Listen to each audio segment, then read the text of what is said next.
Have you ever been in a great conversation and suddenly realize, whoa, an hour just vanished? Or on the flip side, have you ever had a really lonely afternoon that just seems to drag on and on forever?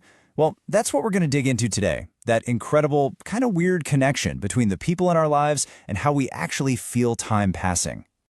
So it all comes down to this really simple but powerful idea, companionship, having your people around you. It isn't just a nice little bonus in life. It's not a luxury. It's something we absolutely need, no matter what else is going on.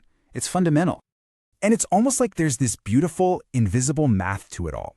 When something great happens and you share it, that joy doesn't just double. It feels like it multiplies. It expands and fills the room. And when you're going through something tough, sharing that burden doesn't just cut it in half, it divides it up, making it so much lighter, so much easier to carry. We've all been there, right?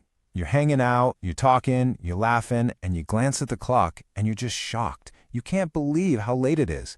With the right people, time just dissolves. It gets all fluid and almost stops mattering for a little while.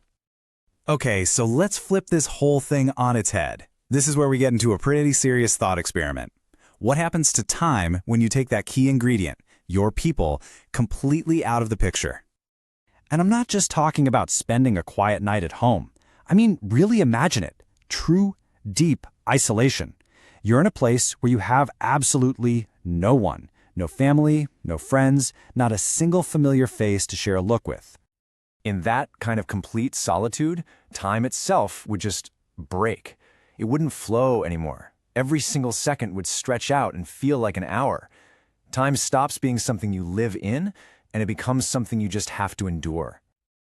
So, if being alone makes time feel like this heavy, unbearable weight, it just proves how vital our connections are. But it also forces us to ask a really important question.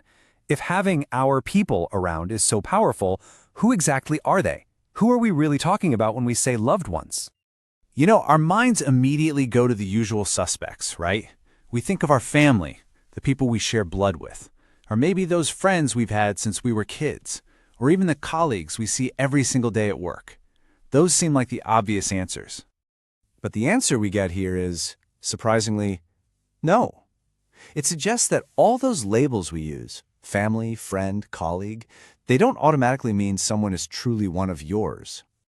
And this is the key. This is the real definition.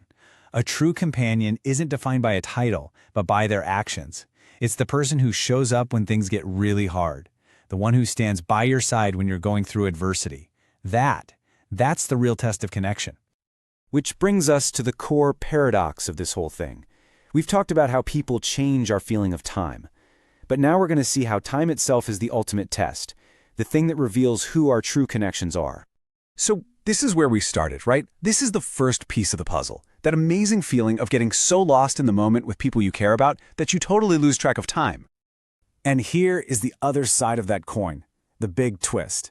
Because while you might not notice the hours passing with them, it's the passage of time, especially the tough times, that shows you who your true loved ones really are.